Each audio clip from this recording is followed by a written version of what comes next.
Hello, aujourd'hui dans cette vidéo, je reçois en entretien l'un des plus gros youtubeurs de l'impression 3D francophone et il s'agit de Teknapa en compagnie d'Isidon. Avec Isidon, on avait préparé notre coup, on avait préparé plein de questions qu'on lui a posées pendant plus de 2 h 30. Et la seule chose qu'on n'avait pas prévue, c'était mon incompétence à réussir à garder un fichier sur mon ordinateur, puisque j'ai fait une formation pendant une semaine après, et en revenant, je n'ai jamais retrouvé mon fichier et j'ai cherché partout, donc je ne comprends pas. Donc c'est certainement une erreur de ma part, j'ai dû le dégager, donc je m'en veux énormément et je tiens encore à m'excuser envers Isidon et Teknapa pour toute la soirée qu'ils m'ont consacrée. On a pu poser plein de questions, découvrir plein de choses et finalement je peux pas vous le retranscrire. Donc ce que je vais faire, c'est que je vais faire quelque chose de plus court, une vidéo où je vais simplement redire les différents poids dont je me souviens. Donc on a discuté, il y avait énormément de choses, c'était très riche par rapport aux imprimantes, par rapport à la notion même de gérer sa chaîne, la communauté. Donc je m'en excuse encore, c'est dommage, j'espère que Thierry acceptera à nouveau de parler avec moi, et promis cette fois, j'ai mis un Google Drive, donc maintenant j'ai une double sauvegarde, donc ça n'arrivera plus, au moins cet incident m'aura été utile. Et je vous résume ça tout de suite. Premier point qui est assez intéressant, c'est que Thierry, donc alias Teknapa, est un youtubeur belge. Il s'est mis il y a pas très longtemps en fait à YouTube et il a déjà un résultat assez incroyable. Il a plus de 100 000 abonnés et il est contacté par plein de marques. À côté de ça, en fait, il a été pendant longtemps commercial, il a été dans un gros boulot très stressant et suite à un accident de santé, voilà, il a dû rétro-pédaler, demander en fait, parce qu'il était dans la fonction publique belge, un poste moins complexe et avec moins de déplacements. J'espère que je ne me trompe pas, Thierry, et que je ne déforme pas ce que tu m'avais dit. Et donc, il est maintenant la journée, il s'occupe de chargé de communication pour une entreprise, il fait tout ce qui est com. Et ce qui est assez incroyable, c'est que le soir, il arrive à sortir des vidéos vraiment assez longues, assez fouillées. Il en sort énormément. Moi, franchement, quand j'ai vu sa chaîne au début, je me suis dit, le mec est à temps plein, c'est pas possible, il doit avoir une équipe. Et non, il est tout seul. Et en plus de tout ça, donc un boulot la journée, il fait YouTube, il gère son Discord, il fait plein de trucs, et en plus de ça, il a une femme et 3 enfants. Donc vraiment, bravo à toi. Donc là, on sent vraiment les passionnés qui veulent donner énormément à la communauté, construire des choses ensemble, et donc vraiment, c'est top. D'ailleurs, si vous allez sur ces dernières vidéos, vous verrez notamment, il s'est lancé dans un défi de construire une imprimante, la Voron. Et il y a aussi tout un reportage qu'il a fait, donc il a aussi pas fait que des tests d'imprimante, il a fait d'autres choses, donc il fait beaucoup, lui, les tutos, il adore ça, donc de découvrir de nouveaux logiciels, de les partager, de les expliquer, et vraiment, c'est pas un tuto de 10 minutes, il fait des tutos de 2 heures vraiment approfondis, donc vous pourrez aller voir. Et à côté de ça, il a aussi fait une super vidéo que je vous encourage à voir, notamment, il va voir Prusa en République tchèque et il va aller du coup montrer les locaux, discuter avec les gens de la marque. Donc vraiment c'est intéressant ce genre de format immersif, mais j'imagine même pas le taf que ça va demander.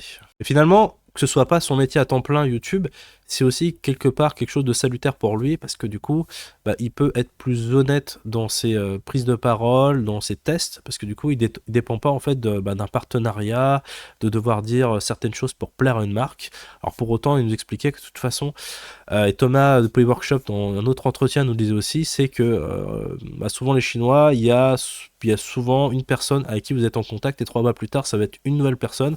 Donc finalement c'est pas si grave des fois de dire du mal d'une imprimante, parce que finalement 3 mois plus tard il y a quelqu'un qui arrive et qui va vous recontacter, qui se souvient absolument pas de la conversation. Donc ça c'est quelque chose, il y a déjà 2 personnes que je connais qui me le disent, voire 3 avec Isidon.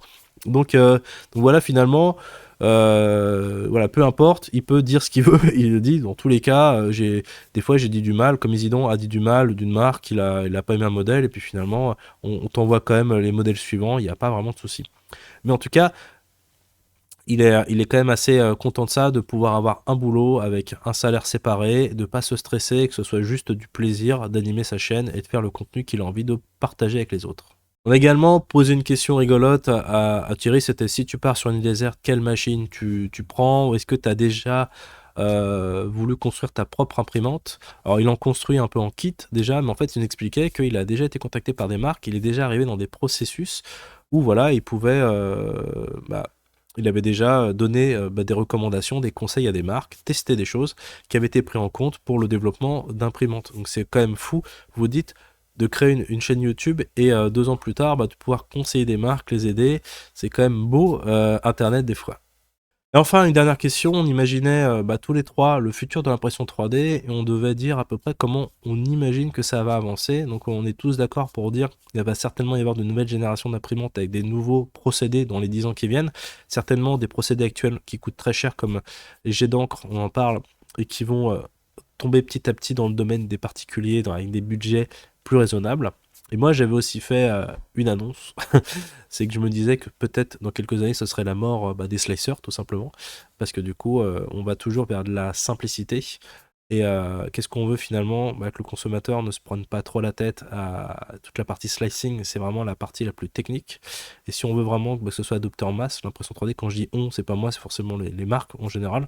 Moi, j'imagine que le slicing va devenir de plus en plus simple et peut-être directement, on s'en parlait, peut-être intégré directement dans les machines.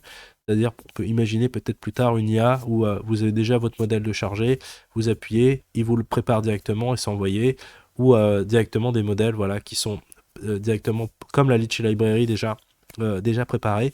Vous avez juste à envoyer, donc vous avez plus à faire tout ce procédé. Donc vous avez directement du fichier 3D à l'impression 3D. Il n'y a plus un pont qui est le slicing actuel. Donc voilà, j'ai essayé de résumer vraiment de façon très sommaire. En plus, 2 semaines se sont passées, donc effectivement, il y a plein de choses que j'ai oubliées, évidemment. On a parlé pendant plus de 2 heures. J'espère qu'on pourra refaire un talk. Dans tous les cas, vous avez pas mal d'interventions de Thierry, donc vous avez déjà sa chaîne. Il y a aussi des apéros makers, je vous conseille d'aller voir, animés aussi par Isidon et Enzyme. Et voilà, je vous dis à très vite. J'ai une autre interview qui arrive. Ce coup-ci, j'ai pas perdu la vidéo. Et voilà, je vous dis bye bye. Ciao.